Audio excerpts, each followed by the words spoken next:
سڵاتان لێبێ بەڕێزان تەوری ئەمڕۆی بەرنامەکەی خۆتان مایکی خەڵک تایبەتە بە پرسیارێک ئایا تا چەند لە ئێستادا پاراستنی ژینگە بووە بە کولتور لە کۆمەڵگەی ئێمەدا. ئەمان پرسیارێکە پێم وابێ ڕۆژانە لە ڕاگەندەکانەوە باس دەکرێت کە ئێمە تا ئێستا نەمانتوانیوە پاراستنی ژینگە بکەین بە کولتورێک لە کۆمەڵگەی خۆماندا و ئێوە دەتوان وەڵامی ئەم پرسیارە بدەنەوە کە تا چەند هاوڵاتیان بایەخ دەدەن بە پاراستنی ژینگە، گرنگی دەدەن بە پاراستنی ژینگە. زۆر جار باس لە پرۆژەکانی حکوومەت دەکرێت لەم بوارەدا، بەڵام ئایا ئێمە کەمتەرخەم بووین بەرامبەر بە پاراستنی ژینگە لەگەڵ ئەوەی کە دەوترێت حکوومەتی هەرێمی کوردستان دەبێت هەندێک پرۆژەی هەبێت لەم بوارەدا کە وەک هەمومان دەزانین دیارە بەپێی ئامارێکی زانستی دەبێت ڕێژەی سەوزایی لە هەر وڵاتێک وەکو ڕێژەیەکی ستاندەر دەبێت لە 150 بێ، بەڵام تا ئێستا لە هەرێمی کوردستاندا لە نێوان 4 بۆ 5 بۆ 6 لە سەدیەکە ئەمەش تا ئێستا نەتوانراوە ببێت بەو ڕێژە ستانداردا. دیارە چەندین ڕێنمایی لەبەردەستدا سەبارەت بە پاراستنی ژینگە، چەندین هۆکار بەتابەتی لە هەرێمی کوردستان بۆ ئەم دیاردەیە واتە دیاردەی پیسبوونی ژینگە کە ئێمە تا ئێستا نەمانتوانێت بۆ شێوەیە بایەخی پێ بدەین. ئایا تا چەند هۆشیاری ئێمە بەرزە بەرامبەر بە پاراستنی ژینگە کە لەم چەند ڕۆژەدا یادی جیهانی یاخود ڕۆژی جیهانی ژینگە کرایەوە لە هەموو وڵاتان، ئێمە لە کوردستاندا توانیمانە تێبگەین لەوەی ژینگە چۆن دەپارێزرێ، یاخود هەوڵ نەدراوە بۆ ئەوەی ئەم کارە بکەین و ئەرکی کێیە کە بتوانێت هۆشیاری زیاتر بڵاو بکاتەوە لەنێ هاوڵاتیاندا، ئەرکی ڕێکخراوەکانە یان حکوومەت یان خودی هاوڵاتیان خۆیان دەبێت بەو شێوەیە بتوانن هۆشیاری خۆیان بەرزکەنەوە بەرامبەر بە پیسبوونی ژینگە و پاراستنی ژینگە، چۆنێتی پاراستنی ژینگە. دەتوان لە پەیوەندیەکانتان قسەی لەسەرکەن، هەروەها لەسەر تۆڕی کۆمەڵایەتی فیسبوک و ناونیشانی facebook.com/نالیا تیڤی دەتوان ڕاوتی بنووسەنجەکانی خۆتان بنێرن. بەڵام یەکەم پەیوەندیمان لە هەولێری پایتەختەوە کاک هاوکارمان لەگەڵدایە. فەرموو کاک هاوکار. کاک عادل لە هەولێری پایتەختەوە سڵاو خۆشەویستیم پێشکەش بێ بە تۆ بۆ تاوی کارمەندانی نافتی. سپاس دەکەم. بەڵێ خۆشەویستیم بۆ خەناوتان، بەڕاستی دەستخۆشی تەوەری بەرنامەکەتان لێ دەکەم. ئەگەر بێت و باز لە ژینگە بکەین، بەڕاستی تەوەری بەرنامەکەدا پاراستنی ژینگە بوو بە کولتور لە کۆمەلگەی ئێمەدا بێگومان نەخێر نەبوو بە کولتور. بۆ نمونە یعنی ئێمە دەبینین ڕێژەی سەوژایی لە هەموو شارەکاندا وەکو پێویستنی وەکو جەناب دامەزە پێکرد، بەڕاستی دەبێت ڕێژەی لە 115 بێ، بەڵام ئایا لە شارێکی کوردستان ئەمڕۆ ڕێژەی سەوزای لە 115 بێگومان ئەو ڕێژەی نیە بگرە زۆریش لەوەی کەمترە. بۆی پێویستە بەڕاستی ئێمە هەموومان ببێتە کولتور پاراستنی ژینگە و سەوزکردنی شارەکان و لایەنی پەیوەنددارەکان بەڕاستی باچی خوا نەستن، پارکەکان زۆر بکرێ و هاوڵاتیانیش بەڕاستی دەبی ملتەزمن بەڕاستی بۆ یاسانێک کە لەلایەن حکوومەتەوە دادەندرێ. باشە کاک هاوکار، ئەوەی لە وێنەکانە دەبینین ئەمە چالاکیەکی قوتابخانەیە کە بێگومان لە کوردستاندا ئەم هەموو ڕاگەندراوەش بڵاو دەکرێتەوە لە ڕاگەندەکانەوە، ئەم هەموو چالاکیە بۆ تا ئێستا هاوڵاتیان نەیانتوانیوە شتێکی ئاوا تێبگەن لە پاراستنی ژینگە چییە؟ لەوە ئێمە ڕێی خۆمان بڵێن لێرە ئەگەر ڕێیەکی سیاسی بۆ شتێکی تر تۆزێ نابێت، بەڵام لە بەرنامەکەدا ئێمە باس لە شتێک دەکەین کە بەچای خۆمان دەبینین، وێنەکان دیارن کە ئەوە تا بۆ شێوە دەبینین کۆمەلگەی ئێمە یاخود ژینگەی ئێمە نەپارێزراوە لەلایەن هاوڵاتیانەوە. بەڕاستی کاک عادل وەکو ئەو وێنانە دەبین، بەڕاستیەوە دەتوانین برێن دەست پێککە لە بۆ کولتورکردنی پاراستنی ژینگەری کوردستان. بەڕاستیمە دەستخۆشی لەو هەنگاوانە دەکەم، ئەو هەنگاوانە پێویستە زیاتر بکرێ و فراوانتر بکرێ و ڕاگەیاندەکارەکانیش و دەستگا ڕاگەیاندەکانی وەکو هێنارتی بەڕاستی دەستخۆشتان لێکە دەکرێت زیاتر هۆشیاری بدەنە خەڵک بۆ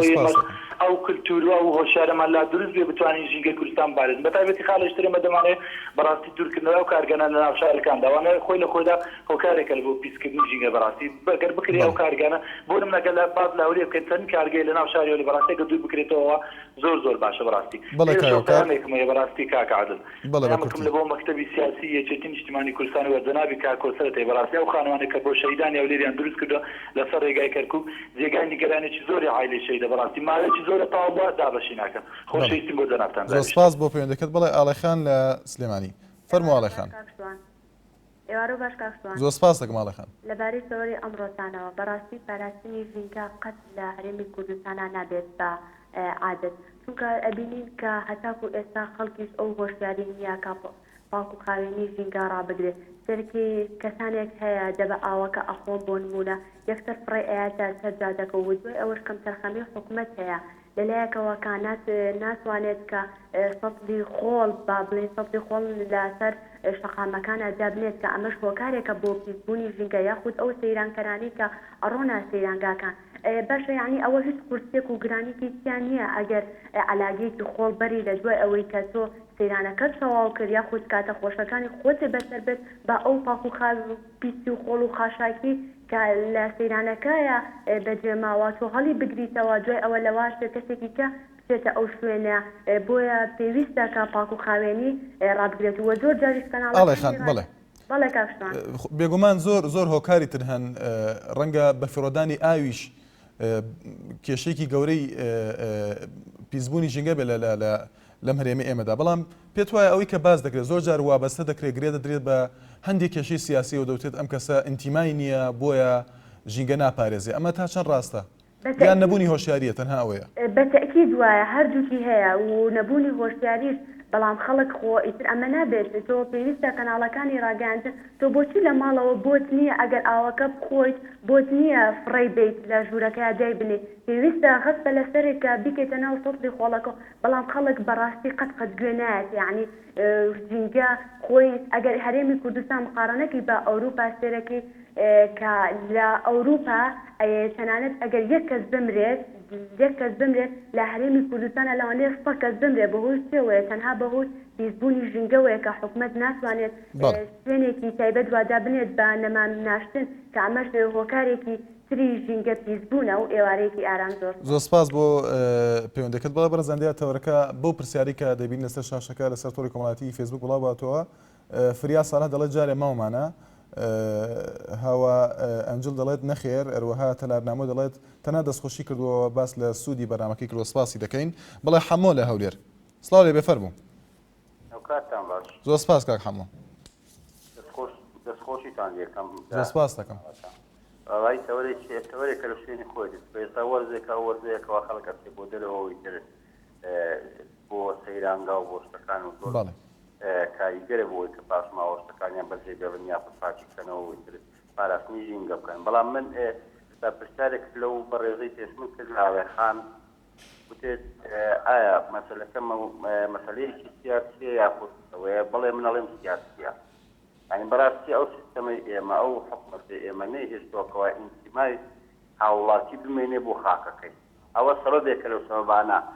بەڕاستی کە ژینگە ناپارێزێتن بەڵام ئەو مەشهەدانێک کە پیشانیشدا ئێستا کە ئەو هەندێک خوێنکاری بەڕێز ئەو گوڵە جوانانە ئەچون ناو باغەکانیان پاک کردەوە دێ و دەرسودەرەیان پاکە کردەوە ئەو وابزانم شتێکی کاتیە شتێکی کاتیە سەیرانگەکە ئەو پاکردنەوە ئێوان لەوانەیە بڵێم ڕۆژی شەممە یاخود یەکشەممەی دوای جومعەیە کە جومعە خەڵک چۆتە دەرەوەی کەژەمەوەیکە بەڵام ڕۆژی دووشەممە و سێشەممە ئەی خەڵکەتە بێ ئەچێتەوە دەرەوە زاریش کە سێ پاچی کاتەوە من ئەوە زیاتر لە حکومەتە بێرم ئەگەر حکومەت ژینگەی پاراسایە ملت ئەی پارێزێ ئەوە تا بۆ نمونە فەرموو تۆ با من تۆ جەنابەر لە سلێمانی من لە هەولێرم بڕۆ داخلی ساری سلێمانی بە سلێمانی دوو مەدخەلی هەیە یەکیان لە تاسووزەوە ئەوی کە لە ڕێگای عەربەتەوە کامە مەدخەل هەیە کە تۆ بۆن و دووکەڵ و سوتانی خاشاک و خۆڵ و سیوارەکە ئینسان شوێرنەکە تۆ لە ناو سیارەیەکە کە لە تاسووزیا داخلی بێ ئەگەر خەویش لێکەوتێ لەبەر بۆمبۆگەنی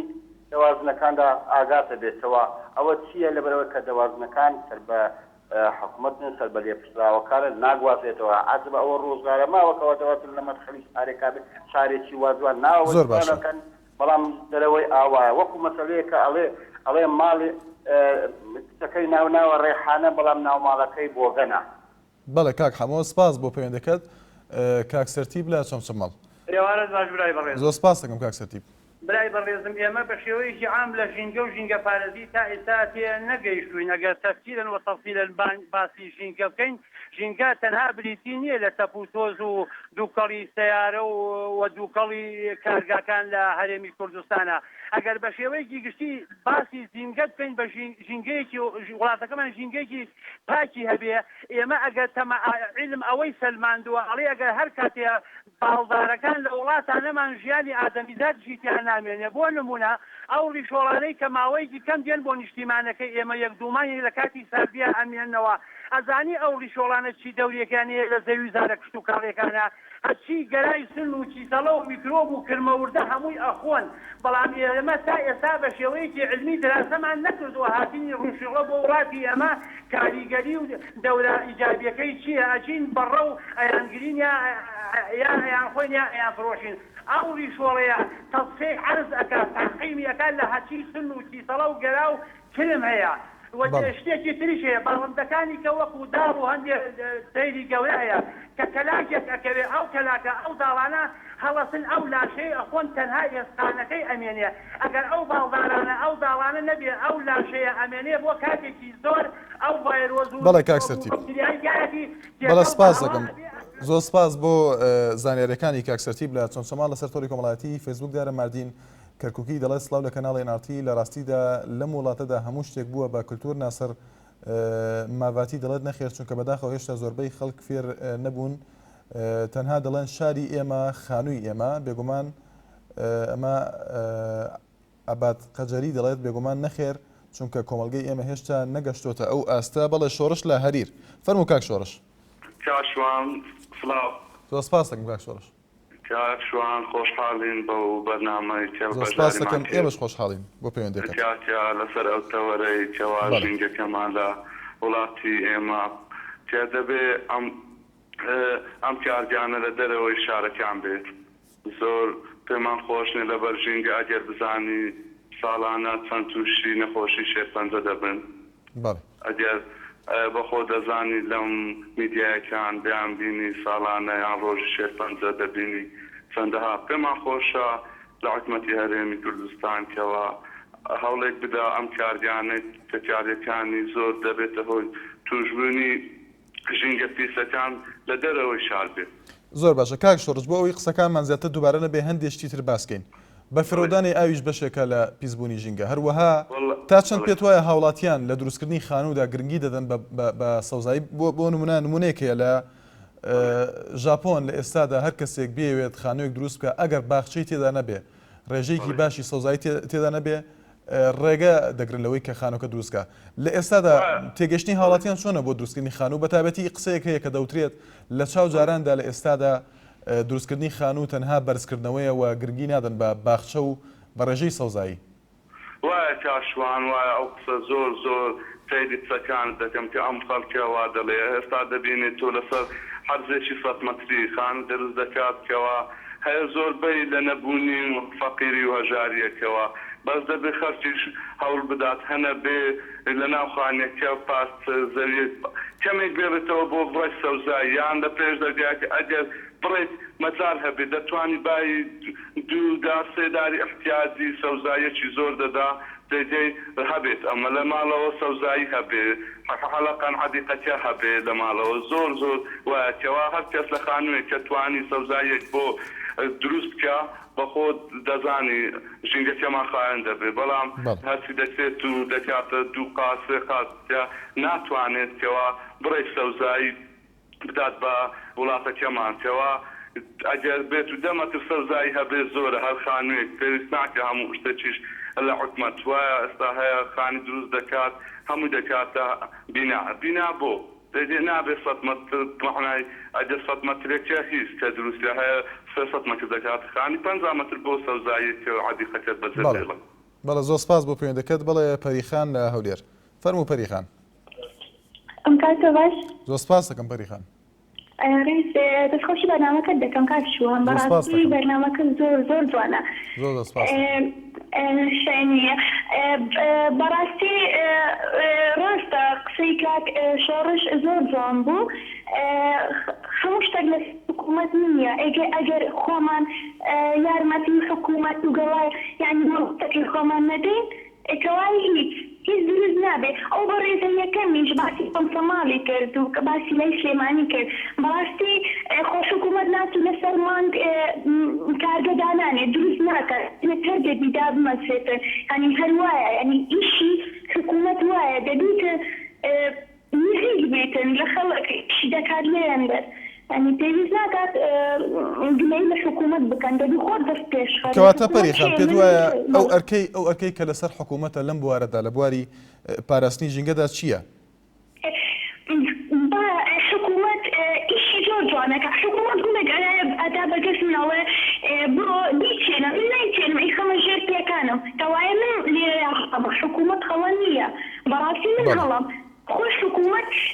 ئەم زەینجارانە ئەدا بە جوتیارەکان یارمەتیان نەدا 150 بودجێیان بۆ دابینەکە هەر بەس هەر چەندێک بودجەکە ویا دابینەکە بۆ ژینگە پاگێ بۆ دوایەوەش ئەم ئۆتۆمبیلانە ڕاستە حکوومەت حواڵەینا و وڵاتیەکە بەڵام خەڵکەکە بە پێی بەکاری ناهێنێ هەیە دوو کەسن لە ماڵەوە 4 سیارەیان هەیە لێرە حکوومەت گونەحبەر نییە بەڵێ سپاس دەکەین زۆر سپاس بۆ پەریخان لە هەولێر بڵێ دارا لە سلێمانی فەرموو کاک دارا کاکە شوانجانە و کاتەوە باش زۆر سپاس دەکەم کاک دارا دەستخۆشی بەرنامەکردن و ڕێز و سڵاوم بۆ هەموو کارمەندانی کەناڵەکەتان کە ئەو بەرنامانە لە کاتی خۆت ساتی خۆیان بڵاو دەکەنەوە زۆر سپاس دەکەم سپاس بە ناوی هەموویانەوە کاکە شوانجان ئێمە نابێت لە هەموو ڕووداوەکان و لە هەموو مەسەلەکانە بەرنمەیەک دابەزێنین بە تایبەتی ژینگە کوردستان ژینگەیەکی زۆر جوان و پاک و سافی هەیە بەڵام من بەوە ئەڵێم پیسبوونی ژینگە لە سەی سەرەکی پیسبوونی ژینگە زۆری ئۆتۆمبیل و سیارە دووکەڵ کێشەکانە کە دووکەڵی ڕەش و ژەهراوی ئەکەن بە قورجی هەموو هاوڵاتێکی خەڵکی کوردستان بە تایبەتی لە سلێمانی ئەگەر کاکە شوان ئێمە بچینە سەر ئەزمەر و سەردە باشان سەری سلێمانی بکەین سلێمانی گەراجێکە بۆ بە گەراجێکی سیاری دووکەڵ کێشەکان بە تایبەتی پاسە کۆستەرەکان من کۆمەڵی کوردستانێکی سەوز ئاڵایەکی کوردستانم برد کە بوو بەقیر لەسەر سەربانی دام و دەستگایەکە ئەو ئاڵایە بوو بەقیرە و ئاڵا جوانە کە بزانە دووکەڵی سیارەت چی لەو ئاڵا جوانە کردووە بەس کاکە شوان مع الأسف داوای لێبوردنەکەم کە بەڕێوەبەرایەتی هاتوو چۆ کۆمەڵی کوردستانی سەوز و دام و دەستگاکانی کە بەرپرسن لە ژینگە نووسراویان کردووە بۆ یەکتری کە ئەو سیارانە لەسەر جادە بگیرێن ئێستا سیاری کۆنی هەشتاکان دووکەڵی ژەهراوی ئەکەن بە قورجی هاوڵاتان یەک هاوڵاتی لەسەر شەقامەکان یەک مرور قسە ناکە کەس قسە ناکە نووسراوی شەیە کە بگیرێن و بچن سیارەکانیان چاکەن کاکە شوانجان بەڵێ زۆر سپاس دەکەم زۆر سپاس بۆ پەیوەندیەکەت بە لەگەڵ قسەکانی کاکدارادا بەپێی توێژنەوەیکی زانستی ئۆتۆمبیلێکی بنزین ئەگەر کار بکات دیارە ئەگەر وەستا بێت لە 4 دقیقەدا وە بڕوات لە 1 دقیقەدا بەپێی توێژنەوەکان نزیکەی 1 متر سێجا دووکەڵی ژەهراوی دەکاتە هەواوە ئەمە یەکێکە لە هۆکارەکانی پیسبوونی ژینگە بەڵام محەممەد لە دەربەندی خان فەرموو کاک محەممەد لە دەربەندی خان بەڵێ دیارە پەیوەندەکەی ئامادە نییە دەچینە چەند چەماڵ کاک فاخیرمان لەگەڵدایە فەرموو کاک فاخیر باوراکەم دەستخۆشی بەرنامە دەکەم زۆر سپاس دەکەم بەڵێ فەرموو ڕاستێکی باشە لەم کاتەیە لەسەر ژینگە بەرنامەکەدا بزانەوە ئینسان طبعاً پێویستە بارەی ژینگەوە بجێ و بزانێ هەنێ خەڵکان لەگەڵ ڕێتمان لەبارەی ژینگەوانە شتر نازانن ژینگە طبعاً پێویستی بە پاراستن و پاڵکوخاوێن ڕابێنە ئەو شتانەی کە تاکیدیان هەیە بۆ سەر ژینگە زۆرن پێشتر هاوڕێیان باسییان کرد یەکەم شت پاڵکوخاوێنی تەنانەت لە ماڵەوە لە دەرەوە لە شەقامەکان لە سەیرەنگە و دەرودەشتەکان ئینسان پێویستە پاڵکوخاوێنی ڕابگرێت ئەمە یەک دوم شتێکی کە زۆر تاکیدی هەیە بۆ سەر ژینگەی هەرێمی کوردستان بە تایبەتی ئەویش هێنانی زۆری سیارە و شەریکات و مەعمەل و ئەوانەیە حکومەتی هەرێم بەڵێ لێرە ناتوانین ئەو بە تایبەتی تاوانبارکن بڵێن تاثیرێکی زۆری هەیە سەر ژینگە بەڵام پێویستە ئەوانیش پلان و بەرنامەیان هەبێت تاچی کۆمەڵ لە ڕاست خۆی پاڵکوخاوێنی ڕابگرێت حکومەتی هەوڵی ئەوە بات کە هێنانی زۆری سیارە کابێتە خۆی ئەوەی دووکەڵ و غاز و کوورە ئەوانە تاثیرەکەنە سەر ژینگەکە پلانێکیان هەبێت لەو بارەیەوە هێنانی سیارە بۆ ناو هەرێمی کوردستان کەمکەنەوە بە ڕێژەیەکی زیاد دوایەوە شەریکات و مەعمەلەکانیش دابنرێت بەڵێ سپاس دەکەین دەرەوە لە سەیرانگاکان ئافر لە سەیرانگاکان پاڵکوخاوێنی ژینگە ڕابگرین و بە هیوای ژیانێکی خۆش و کەشەوایەکی ئارام زۆر سپاس دەکەین بەڵێ زۆر سپاس بۆ پەیوەندیەکە سپاس بۆ کاک فاخیر لە چۆن شەواڵ بەڵێ کاک حەمید لە هەولێر فەرموو کاک حەمید زۆر سپاس دەکەم کاک حەمید ئەگەر شوێنەکەت گۆڕی وەگەر باس لە هۆکارێکی تری پیسبوونی ژینگە بکەین کە بەفیڕۆدانی ئاوە پێت وایە لە ئێستادا تا چەند هاوڵاتیان گرنگی بۆ بوارە دەدەن بەفیڕۆدانی ئاو بەڵێ دیارە ئەو مەسەلەیە پێویستە کۆمەلگا هوشیار بکرێتەوە بەڵام لە پێشدا بەڕای من پێدێ پێنەسازی بۆ بکرێت چۆن وەکو عەرەبیەت بۆ کوردستان وەردەگیرێ بۆ دروستکردنی زادۆپانی باش و بە سیاحیکردن بە گەشت و گوزارکردنی کوردستان و دوای خدماتی گەشت و گوزاری لەوێ وەکو دانانی حالیە دانانی چەند دوکانێک و مەتاعیمێکی شارستانی لەو شوێنە بۆی هەموو کاتێک خەڵک پێویست نەبێ خواردن لەگەڵ خۆی بەرێ دوای پاشماوەکەی لەوێ فڕێ بدات کە حالی هەیە زادەوبانی باشە بێ خەڵک حەز دەکات خۆی پاک و خاوێن ڕابگرێ هەتا لە شارەکانیشدا دواتر ئەو خۆشەویستی وڵات یا نیشتیمان خۆشەویستی سەوزایی دروست بکرێ بە شێوەیەک مەسەلەکە ئەو خەڵکانەی خانوبەرە دروست دەکەن یا لە لادەکان خانوو دروست دەکەن دڵیان پێی خۆش بێ شوێنێکی وەک لەو لێر دەبینین. کاک حەمید دووبارە دینەوە سەر بواری ئاو بە پێی توێژنەوەیەک ئەگەر لە هەر شوێنێک لە بەکارهێنانی ئاودا لێچوون هەبێت بە شێوەی دڵۆپیش بێت بۆ یەک چرکە ئەوە لە یەک کاتژمێردا 30 لیتر و لە ساڵێکدا 100 لیتر ئاو بە فیرۆ دەچێت. ئێمە تا چەند توانیمانە ئەم ڕێنمایانە جێبەجێ بکەین؟ بەڵێ زۆر لە پرسیارەکەت گەیشتم بەڵێ ئەوە زۆر گرنگە کە هوشیاری لە هەموو کەناڵەکانی ڕاگەیاندنەوە بە شێوەی ڕیکلام بێ هەر شتێک بێ کە خەڵک لە ماڵەکاندا ئەو نێڵە چکەچک بکات دوای دانانی تەوافە لە سەربان ئەو زادە ئەو ئاوە بە فیرۆ نەڕوا کە تەوافەی نەبێ ئەو ئاوە ناگیرێتەوە بەڕاستی ئەوە تێچوونێکی گەلێ زۆری هەیە دیارە دەبێت کە ئێمە دەڵێن داواکردنی قەرەبوو مەبەست کارتی سیاسی نێ لەسەر حکوومەتی بەردا کە حەقی خۆمانە دوای استیفادەی بۆ هەرێمی خواروشەیە کە خوارەی عێراقیشەیە ئێمە هەموو شتێ با بە تەعەسوب بۆ لێک نەبینەوە کە بۆ هەموو عێراق بۆ ژینگە استیفادەی کە سەردی ئاو دروست بکرێت کە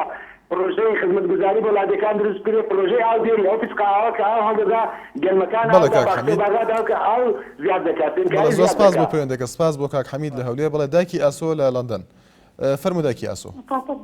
زۆر سپاس دەکەم زۆر سپاس دەکەم دایکی ئاسۆ فەرموو گوێمان لێتە.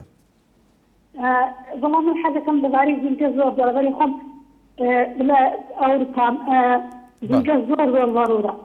لێرە کە هەر بە ئارامەیەک هەناسە هەڵەنگی زیندگە زۆر دۆخواکە بەزای خۆمان بەداخەوانە من زیاتر بە پرسیارەتی لەوانێت خەمە سەر شارەوانی پێویستە زۆر هەوڵدا بۆ ئەنجام وشارکردنەوەی خەڵکیش بەڕاستی بۆ پاراستنی زیندگە هەموو ئۆتۆمبیلێک کە لە کوردستانە دەبێ زۆر ضرور نییە خەڵک بەکارهێنێ پاسی ئەوان هەموو تەئثیری هەیە بۆ زیندگە بێزگە لە سەوزایی ئەوە کە نیمانە ئێمە لە کوردستان. بەڵێ زۆر سپاس بۆ پەیوەندەکە سپاس بۆ دایکی ئاسۆ لە لەندەن بەڵێ زۆر سپاس دەکەم بەڵێ دایکی محەممەد لە سلێمانی فەرموو دایکی محەممەد. زۆر سپاس دەکەم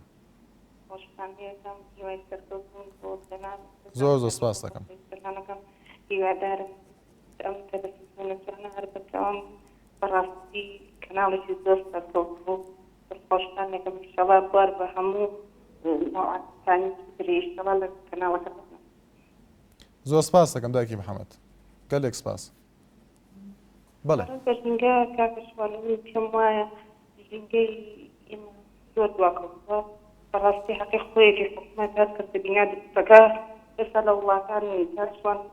تەنانەت بۆی دەرەوە بە دەست خۆی نی ئەو کەس بێکە مە دەبین بۆ کەس خۆیەدانی بەڕاستی ئێمە حەقی خۆی دەستکرا بە دنیاکردنەوە و حکومەت خۆی کەشفێکە بێتون کەشفێک خارجەوە جێگای داستەیەک توان شوێنێکی بۆ دابنێت دەو هەمووی بکرێ بە دنیا هەمەیەک منش حەقی خۆیەکی ناموو گەڕەکەکان لەناو شوێنە هەر زۆربەیدا هەیەوان کە شوێنی باسدۆشت بەڕاستی ئێمە ئێستا لە گەڕەکێکی چەند جێگای تیا ماوە بۆ نمونە هەمووی بەتەمایە بۆ باختی لە چەند ساڵە بۆ نمونە بە کردوی تازە خۆزدە شوێنی باختەکان بۆ بە شوێنی خۆڵ ئێستا بۆ ناکرێت بە باختەیەک و بۆ وەڵانەکان دیارێک داڵای نێ بۆ منداڵەکان بەکاری دەزۆرەوە دەست نەبێت هەموو باختەکان وەڵا ئێستا زۆربەی شوێنی هەیە تیا ماوە تا نەکراوە وەزگە حکومەتی هەر گەڕێک دروستە بوو یەکسەر بەڵێ دایکی محەممەد باختەکانی بۆ دابینکردن. بەڵێ زۆر سپاس بۆ پەیوەندەکە سپاس بۆ دایکی محەممەد لە سلێمانی لەسەر تۆڕی کۆمەڵایەتی فیسبوک باوەڕخۆشنا دەڵێت زۆر بەداخەوە پیسکردنی ژینگە بووە بە کولتور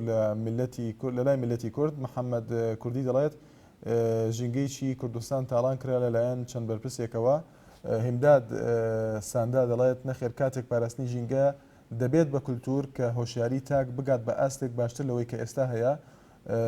کوڕەخۆشنا و دەڵێت نەخێر نەگەیشتۆتە ئەو ڕادەیە بەڵام پێویستە زیاتر خەڵک هەم بدرێ بۆ پاراستنی ژینگە. بەڵێ تەیفور لە چەمچەماڵ فەرموو کاک تەیفور. ئەم کاتت باش بەڕێز زۆر سپاس دەکەم کاک تەیفور کاکە دەستخۆشیتان لێکم زۆر سپاس دەکەم بۆم بەرنامە جوانە بەحەقەت سپاس دەکەم کاک تەیفور بەڕاستی ئێمە نابێ هەموو کات ڕخنە لە حکومەت بگرین بەڵێ حکومەت چێە منم تۆیت هەمانەیە بەڕاستی بەس یەک پێشنیارێکم هەیە بۆ ئەم وەرزە بە تایبەتی یەک پێشنیارێک بۆ وەزارەتی شارەوانی شوێنە گەشتیارەکان بە تایبەتی شوێنە گەشتیارەکان حاوێ دابنێن باشترا ینی بە تایبەتی دوکانی سەرەوە یاچەند شوێنێک کە نەیبوو بەڕاستی پێویستی پێێتی و ئەو نەو دەستخۆشیشتانێکم زۆر سپاس بۆ پێوەندەکەت بەڵێت لێر لە کفری فەرموو کاک لێر کاک لێر لە کفری زۆر سپاس دەکەم کاک لێر فەرموو زۆر سپاس بەڕێزم من چاکە چی لەسەر بابەتەکەت قسەم هەیە حەزەکەم پێشەوەی لەسەر بابەتە قسە بکەم پێشنیارێک و تێبینێکە بۆ جەهاتانێ ئەگەر گوێم لێ بگرن گەشتێنێکرد ئاساییە فەرموو گوێمان لێتە کاک دێر بۆ ڕێزگیان لە جیاتی ئەو هەموو ژمارە کە داتان ناوە ژمارەی ئاساییان نیە من داواکارم کەوا لە جیاتی ئەو هەموو ژمارەی ئاساییشدا بنن ئەمە یەک چونکە تۆزێ بۆ ئێمە وەرگرتنی پەیوەندیەکان تۆزێک گران و سەختە ئەمە تەمە یەک دومیش تێبینێکم لەسەر هەواڵەکان کەوا هەواڵەکان بڵاو کرد ینی زۆر جار زۆر هەوڵم دابەوەی کە پەیوەندیەکان بگرم نەمتوانێ بۆیە ئێستا کە پەیوەندی وەرگرتووە ئەمە ئەو تێبینێش بۆ بەڕێستان بخەون پێشایی بەڕێستان بۆی کە ڕچاوی هەنێشتەی بیکەن لە کاتی بڵاوکردنەوەی هەواڵەکان زیاتر ئەوەندەی کەوا ئیتیمان بە خۆکوشتن و کێی کوشت و ئەو باوکی کوشت و دایکی کوشت و نازانم چی شتانیانی تۆزێک ناخۆشیی لەناو کۆمەلگا دروست کردەوە بەڕای من ئەگەر بکرێ مەسەلەن شتەکان ئەوەندە بەزەقی باز نەکرێ باشترە چونکە ئێناتی خۆی بۆ خۆی کەناڵێکی لێوەشاوە کەناڵێکی زۆر کارامەیە بینەرێکی زۆریە خەڵکی زۆر زۆر سەیرەکەن هەنی زیاتر ئەحتیمال بە هەواڵێک بداتکەوە جێگای تێڕمان جێگای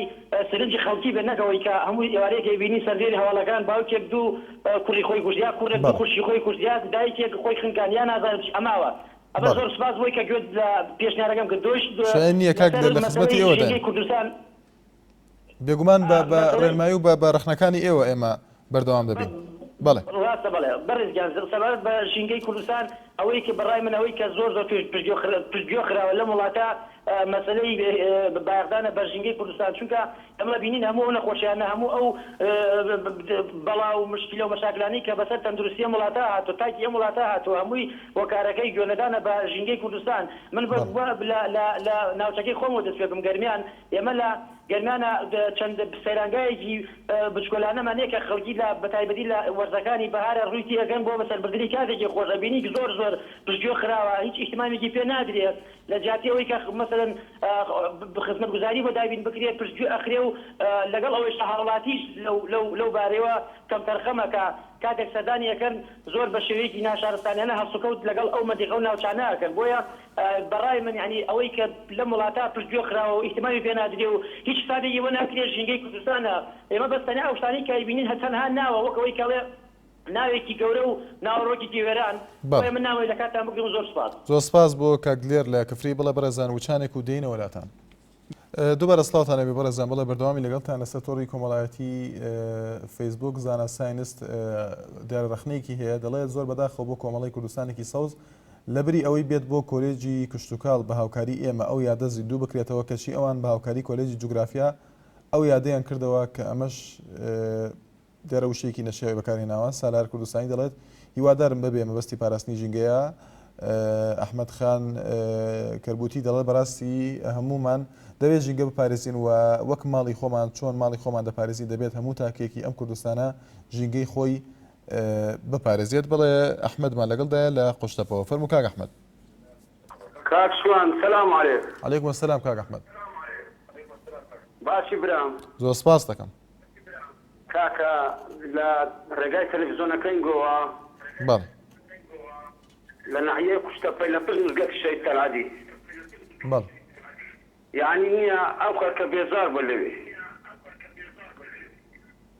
بەڕاستی ئەوەندە پیسە مەدرایەک کرا مەدراکە کەچیتی نییە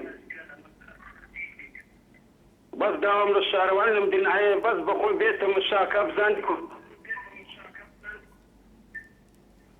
کاکە زۆر سپاس زۆر سپاس بۆ پەیوەندەکەت بەڵە دڵشاد لە ڕانیە فەرموو کاک دڵشاد زۆر سپاس کاک دڵشاد کاکشوان لە زەحمەت تەوەری بەرنامەکە لەسەر چییە ئەگەر ئازن نەبێت تایبەتە بە پاراستنی ژینگە کاک دڵشاد والله من برای خۆم تا ڕادەیەک بڵێن کۆمەڵگا پێویستە ژینگە بپارێزە لەسەر چاوەی هەموو شتێکەوە کە ژینگە بەڕاستی خۆشەویستە لە لای نەتەوە لە لای خەڵک کە بتوانین ڕێزی لێ بگرین بتوانین ژینگە وەک ماڵی خۆمان بیپارێزین لە ڕووی هەموو شتێکەوە. داواش لە حکوومەتی هەرێن دەکەن کە یاسایەک بەرامبەر ژینگە دابنێت بۆ ئەوەی کە بتوانین هەموو خەڵک یاساکە جێبەجێ بکرێت لەلایەن خەڵکەوە. و زۆر سپاسی بەرنامەکەشتانەکەم. زۆر سپاس دەکەم، سپاس بۆ پەیوەندیەکەت. بەڵێ نەورۆز لە سلێمانی فەرموو. بەڵێ کاک شوان دەستان خۆش بێت بۆ بەرنامەکە. سپاس دەکەم کاک نەورۆز. بەڕاستی بەرنامەیەکی زۆر جوانە. زۆر سپاس دەکەم. من هەستەکەم لە سلێمانیا لەوە 400-300 پاسی لێ بێت لەو کۆتەرانێک کە بەڕێزێک باسی کرد هەمووی دووکەڵی ڕەش فڕێنە دەرەوە لەبەر پارێکی زۆر کەم ساغەکانیان ناچن چاکی بکەنەوە پارێکی زۆر کەمی دێت ئەوە من دووکەڵە پیسە فرێنە ژینگەیەک سلێمانیەوانێ و ئەچێتە هەناسە گیانی ئێمەوە. اینجا لەم کاتیا بە کۆمەڵی کوردستانی سۆز و ژینگە بارزی کوردستان چی ئەگەن شیان چی ئەگەر ئەو هەموو مەسرفە زۆر هەم بورجێ سەرفەکەن بۆچی ناگیرێنە و سیارانەکە ئەو هەموو شتاخەنە ئەو هەموو دووکەڵە پیسە فرێنە هینی. بەڵێ کاک نەورۆز، بەڵێ زۆر سپاس بۆ پەیوەندەکەت. حاجی لە سلێمانی فەرموو کاک حاجی. سڵاو لێ بێ و دەستخۆشی بەرنامەکە. زۆر سپاس دەکەم کاک حاجی. هیوادارە ژینگەیەکی پاک و تەندروستێکی پاکمان هەبێ و هەمومان لە نەخۆشی بە دوور بین.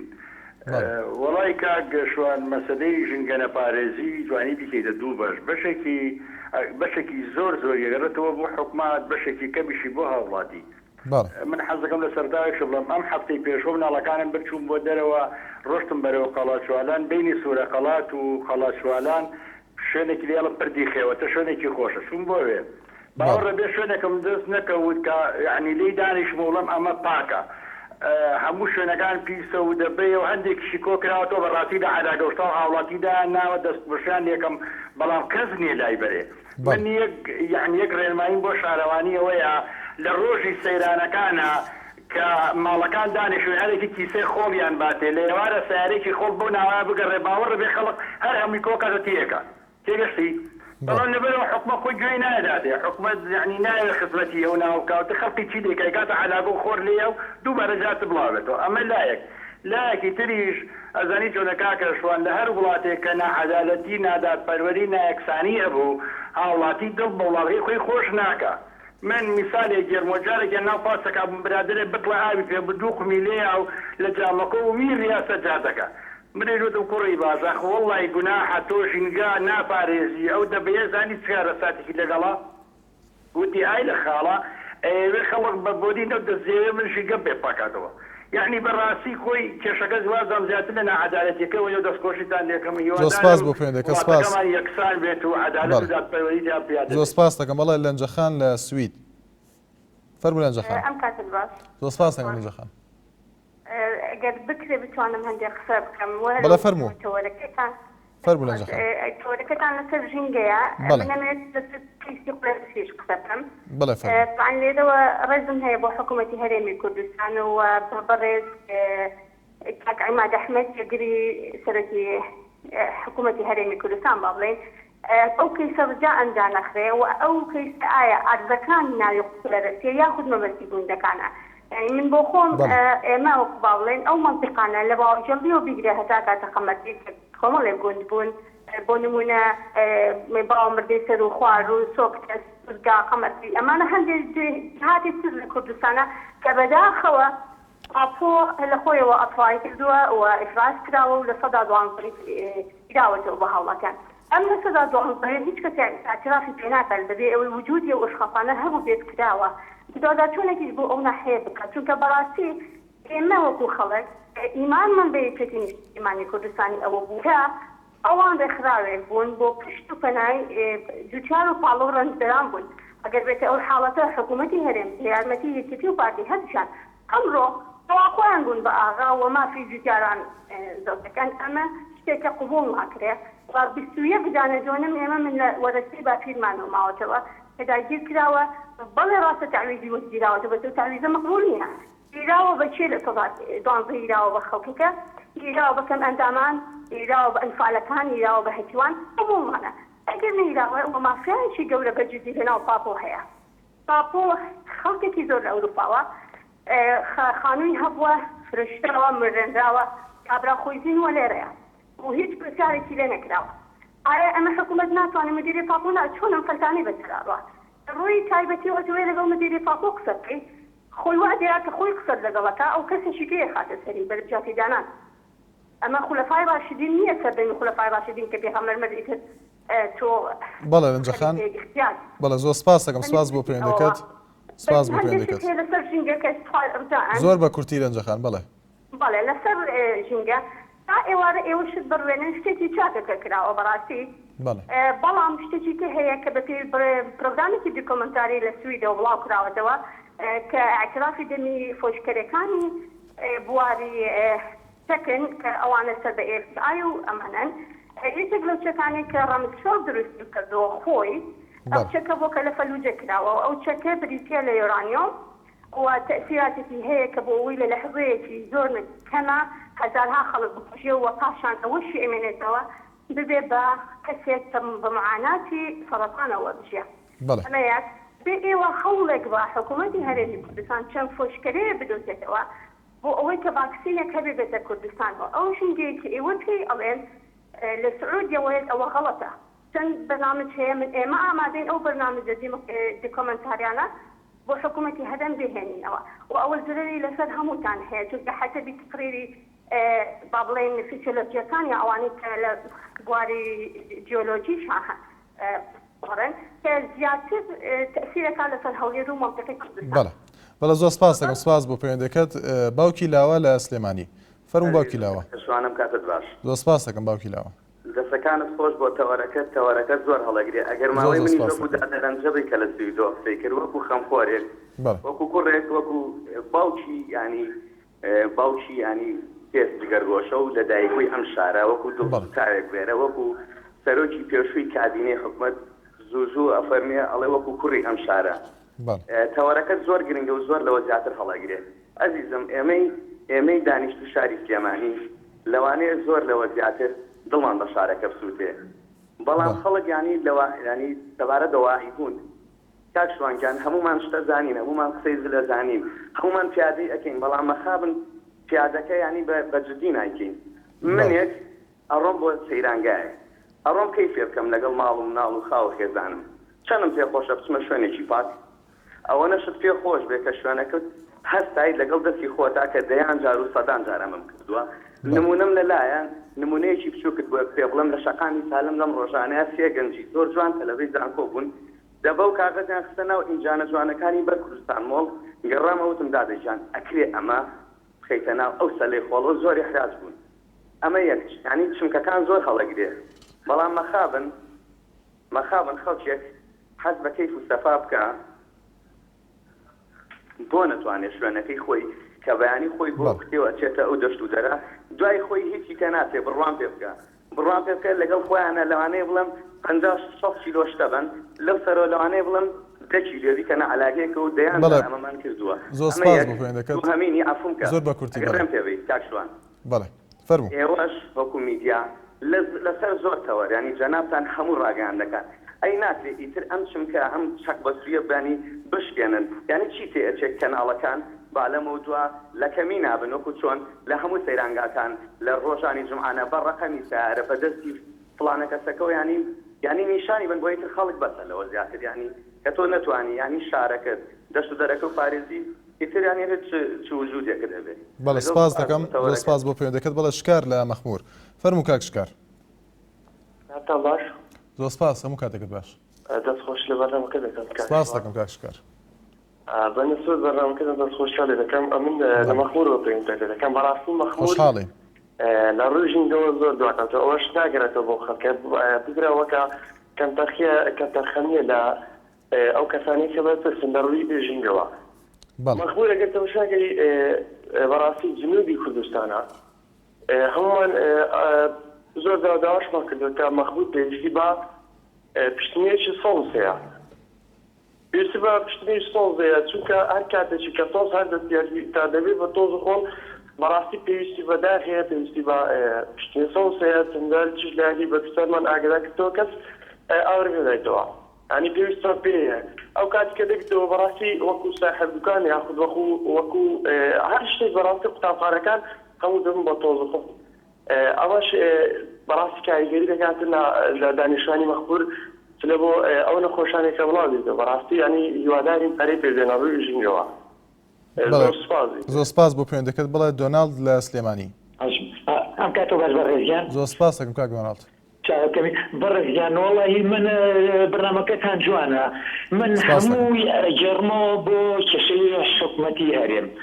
چونکە من خۆم لە ئەوروپا لە هەموو ئەوروپا لە شارەوانەکان ئیشم کردووە باسی ژینگەکەن لێرە خەڵگەڵە لە سەریانگاکان شت فڕائەن هیچ شتێکی لێ نەکە ئەو خەڵکە بیکاتە شوێنێکی تەنەکەیکی خۆڵ بێ یا جێگایەکی هەبێت ئەگەر جێگایەکیشی هەبێت ئەم شارەوانی ئێمە لەوانەیە بۆ مانجێک بۆ 2 مانگ بۆ 3 هەفتە ئەو پیساکە ئەو خۆڵە لە ناو تەنەکەی خۆڵەکە بمێنێتەوە دیسان بۆگەنەکە ئەو خەڵکە دوای ناتوانێت بڕوا لەبەر بۆگەن بۆ سەیران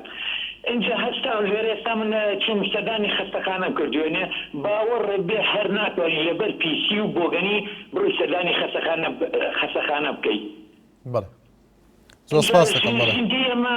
هەستاون لێرەیە باسی ژینگەکەن هەر شوێنێگەڕی خوان پیساک و خۆڵاتی خۆی حکومەتیا فڕێ ئەڕێتە داریە خۆی حکومەتە خۆی حکومەتە جێژگەرێکە کێشێ فراتی هینەکە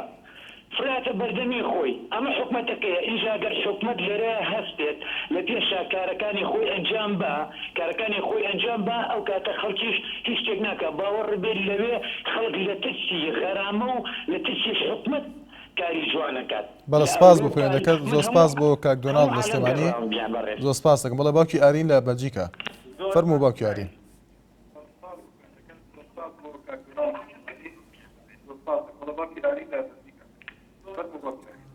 شوانجانم کاتۆ بە زۆر سپاس دەکەم باوکی ئارین بەڵێ فەرموو کاتە شوانجان ئەگەر توانی باوکی یارین پێما بێ لەسەر ئینتەرنێت سەری بەنامەکە دەکەی ئەگەر دوورکەویتەوە لە کۆمپیوتەرەکە بە ئەوەی لە تەلەفۆنەکەەوە گەردەنگی ئەمە بەڵێ فەرموو کەواتە فەرموو زۆر باشە کاکە شوانجان من بەڵام ئێستا گوێم لە بەنگی تۆ نابێ بەڕاستی ئێستا گوێت لێمە بەڵام گوێت لێمە ئێستا بەڵێ فەرموو